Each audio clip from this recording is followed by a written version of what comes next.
The correct statement with reference to single celled organism are. पहला statement कह रहा है complex substances are not broken down into simpler substances. ऐसा नहीं है, ये जो स्टेटमेंट है गलत है, क्योंकि सिंगल सेल्ड ऑर्गेनिज्म एमीबा जैसे होता है तो उनमें भी कॉम्प्लेक्स फूड सब्सटेंसेस जो है ब्रोकन डाउन होते हैं सिंपलर सब्सटेंसेस में, और पूरा का पूरा प्रोसेस डाइजेशन कहलाता है, और ये पूरा फूड वैक्यूल में होता है। तो इसलिए ये स्टेटमेंट जो है आपका गलत है यहाँ पर। दूसरा वो कह रहा है simple diffusion is sufficient to meet the requirement of exchange of gases. ये सही है, बिकॉज उसका पूरा एंटायर सरफेस जो होता है वो डायरेक्ट कांटेक्ट में होता है एनवायरनमेंट में, तो वो वहाँ आसानी से डिफ्यूजन के थ्रू एक्सचेंज ऑफ गैसेस कर सकते हैं। ये बिल्कुल सही है। Specialised tissues perform different functions in the organism.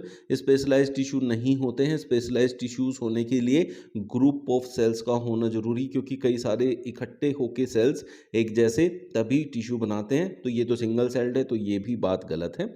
Statement पहला भी गलत है, थर्ड भी गलत है, सेकंड सही है अभी तक। फिर फोर्थ कह रहा है entire surface of organism is in contact with environment for taking in food. Obviously अभी मैं बता रहा था आप लोगों की उसका पूरा सरफेस जो है कांटेक्ट में होता है एनवायरनमेंट के, वहीं से वो डायरेक्टली फूड ले सकता है, और डाइजेशन के बाद जो अनडाइजेस्टेड फूड होता है उसको डाइजेशन भी कर सकता है एनवायरनमेंट में डायरेक्टली। तो second and fourth statement are correct, therefore option C आप टिक करेंगे जिसमें दोनों दिए हुए हैं। नेक्स्ट क्वेश्चन देखेंगे। A student was asked to write the stepwise procedure to demonstrate the carbon dioxide is necessary for photosynthesis. He wrote the following steps.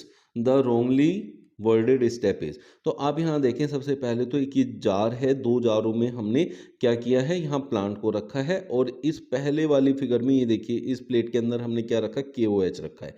What is the use of KOH? आप लोगों को पता है KOH जो है carbon dioxide oxide को absorb करने के लिए यूज होता है। अब हमें ये देखना है कि भाई इसमें फोटोसिंथेसिस के प्रोसेस में हमें पता है कि कार्बन डाइऑक्साइड इज नेसेसरी, इसमें से कार्बन डाइऑक्साइड रिलीज होगा तो ये पूरा का पूरा इसको एब्जॉर्ब कर लेगा, इसमें इसी के अंदर रहेगा। तो अब इसमें क्या होता है, पहला स्टेटमेंट देखें, उसने कहा कि उसने कौन सा स्टेटमेंट गलत लिखा है वो हमें फाइंड आउट करना है। Both potted plants are kept in dark room for at least 3 days। ये बिल्कुल सही है। तो वहाँ 3 days के लिए रखा जाता है, वो इसलिए कि जो भी स्टार्च प्रोड्यूस हुआ वो पूरा का पूरा कंज्यूम हो जाए, तो दिस इज करेक्ट।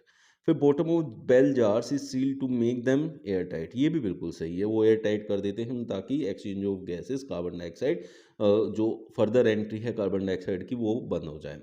फिर थर्ड कह रहे हैं both potted plants are kept in sunlight after starch test. नहीं, ऐसा नहीं है। तो इसमें क्या होता है कि जब ये सारा प्रोसेस 3 दिन के बाद हम स्टार्ट करते हैं तो उसमें प्लांट को सनलाइट की सामने मतलब सनलाइट में रखा जाता है कुछ 1 घंटे के लिए, मतलब 2 से 3 घंटे के लिए स्टार्च से पहले, so that plant can undergo photosynthesis, जिससे हमें पता चले किसमें स्टार्च प्रोड्यूस हो रहा है किसमें नहीं हो रहा है।